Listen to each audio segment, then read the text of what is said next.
Bonjour à chacune et à chacun de vous. On se retrouve ensemble afin de porter un nouveau regard sur la parole.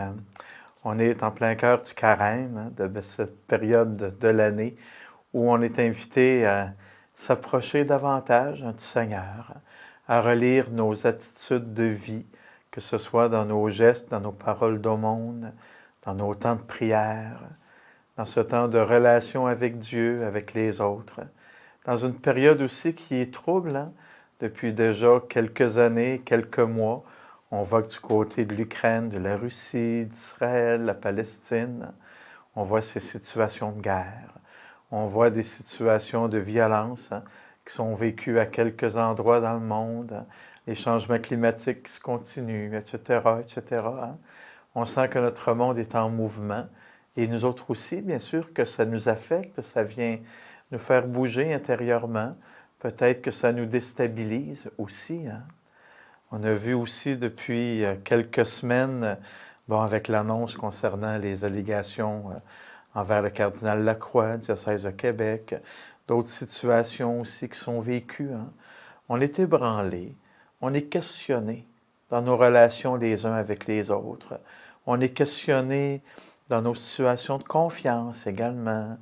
On le voit plus près de nous. On voit des certains changements aussi dans notre façon de faire Église, dans notre façon de cheminer.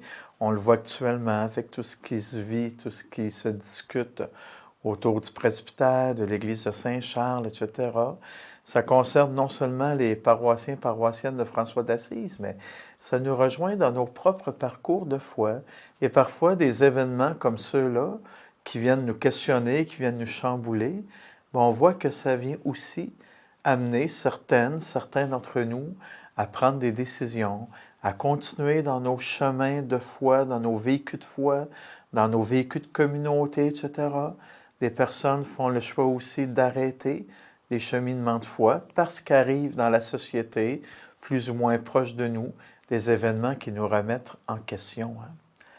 En repensant, moi, à toutes ces situations-là, j'avoue sincèrement, bien sûr, que ce sont des événements qui m'affectent, qui me troublent. Ce sont des événements qui me posent question, bien sûr.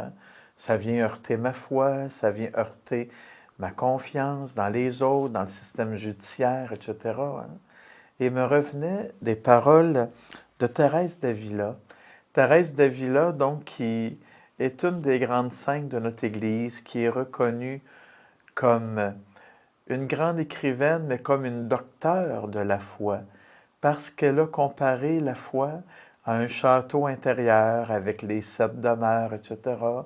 Toute sa vision aussi du vécu des croyants et des croyantes par la vie de prière, qu'elle appelle l'oraison, etc. De ce château intérieur, qui est dans le fond notre relation avec le Seigneur. Je vous lis un extrait d'un de ses poèmes qui est devenu probablement la prière la plus connue de Thérèse d'Avila. Que rien ne te trouble, que rien ne t'épouvante, tout passe. Dieu ne change pas, la patience obtient tout. Celui, celle qui possède Dieu ne manque de rien. Dieu seul suffit.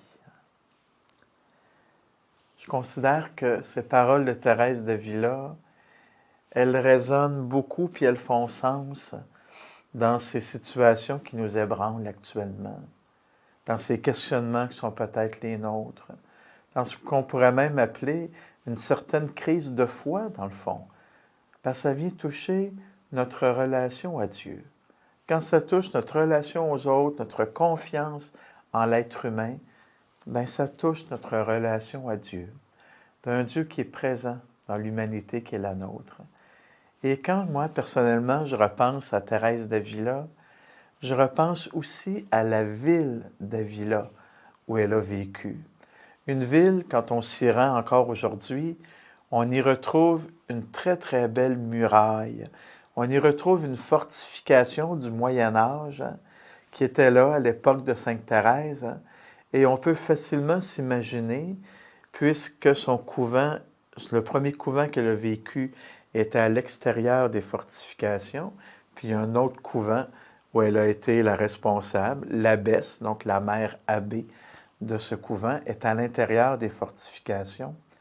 Et on peut facilement s'imaginer que cette vision qu'elle a eue de parler de notre vie de foi comme un château intérieur, avec les ponts-levis, les avant-murs, les fortifications, etc., jusqu'au lieu le plus intime du château, qui se trouve à être le lieu où Dieu réside dans notre histoire de foi, ben, on sent que Thérèse, elle a dû s'appuyer, dans le fond, hein, sur la présence de Dieu tout au long de sa vie pour être capable de nous dire hein, que rien ne te trouble, que rien ne t'épouvante. Dieu ne change pas. Dieu seul suffit. On sent cette confiance de Thérèse en Dieu, une confiance qui a grandi tout au long de sa vie, une confiance qui prend appui. De là l'importance d'une bonne fortification. On est loin du Moyen Âge, on ne vit plus ces circonstances politiques actuellement où on doit se méfier ou se défendre des autres nations qui sont autour de nous. Mais dans notre vécu de foi, si on veut accueillir des situations qui sont confrontantes, comme celles que l'on peut vivre actuellement, si on veut garder ce que l'on a de meilleur, garder un point d'appui qui est solide, puis on se rend compte que notre relation à Dieu vient faire toute la différence. Et quand Thérèse nous dit « Qui a Dieu ne manque de rien, Dieu seul suffit », on sent vraiment cet appui qu'est Dieu pour Thérèse. Un appui qui peut devenir aussi le tien dans ton vécu. Que ce soit ces situations internationales, ces situations de guerre, mais aussi des situations qui sont beaucoup plus proches de toi, qui viennent t'ébranler. C'est peut-être toi qui vis des moments difficiles, qui viennent secouer ta confiance en les autres. C'est peut-être quelqu'un qui est proche de toi aussi, un ami proche, un de tes enfants, de tes petits-enfants, qui vit une période qui est plus trouble actuellement, et toi, ça t'affecte, toi, ça te rejoint. Puis d'un fond, on se demande, ben qu'est-ce que je peux faire dans ces situations-là pour ne pas perdre espérance, pour soutenir la personne qui est dans une période trouble, ou quand c'est nous-mêmes, hein, comment faire pour ne pas perdre pied. Il me semble que Sainte Thérèse propose une très belle avenue intérieure, qui est de s'appuyer sur la présence de Dieu. D'abord de lui parler comme on parle à un ami, comme on parle à une confidente, comme on parle à quelqu'un qui nous est proche. De lui parler dans l'intimité de notre cœur. Et on a plusieurs éléments qui peuvent nous y aider. Dans la Bible, aujourd'hui, je veux attirer ton attention sur le livre des psaumes. Le livre des psaumes qui vient nous révéler, avec des mots qui sont remplis de sentiments humains, ce que Dieu nous dit aujourd'hui. Je vais dans le psaume 61 ou 62, selon les Bibles que vous utilisez. On donne au titre de ce psaume « Je n'ai de repos qu'en Dieu ». Écoutons ce que le psalmiste nous dit. « Je n'ai de repos qu'en Dieu seul. Mon salut vient de lui. Lui seul est mon rocher, mon salut, ma citadelle. Je suis inébranlable. Je n'ai de repos qu'en Dieu seul. Oui, mon espoir vient de lui. Mon salut et ma gloire se trouvent près de Dieu. Chez Dieu mon refuge, mon rocher imprenable. »